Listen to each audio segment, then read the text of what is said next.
Hello, so I'm currently at Sandwell Valley, and this is an example of the temperate deciduous biome ecosystems that we live in. So it's called Priory Woods, and as you can see here, we've got some common species, and we can see a food chain right here now. So we've got the sweet chestnut tree that may well be ate by the speckled wood butterfly, so the energy goes from there to there.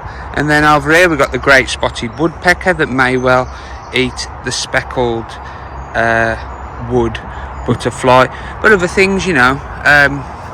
There's my son Jack, bless him, eating some raisins.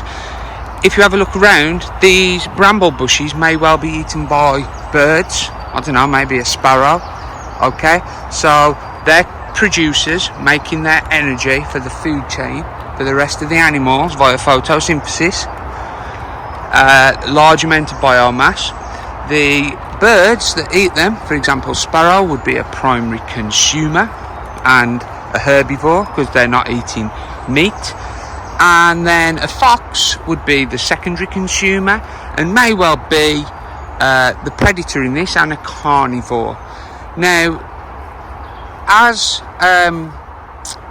eventually when the fox will die, okay, or as you can see, the leaf litter, which is slowly decomposing on the floor, algae, mosses, fungi and worms will break down the dead biological matter, and when they basically poo it back out, they put the nutrients back into the soil.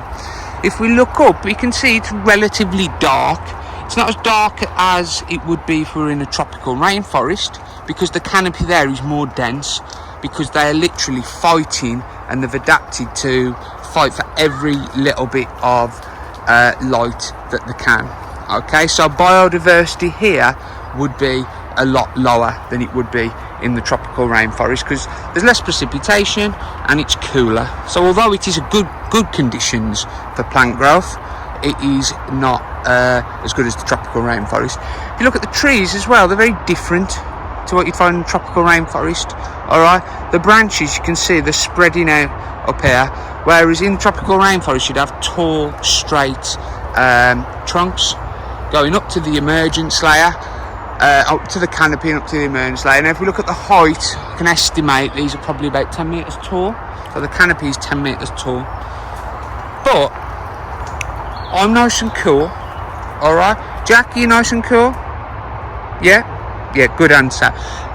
And that's because trees are basically the best way of mitigating climate change.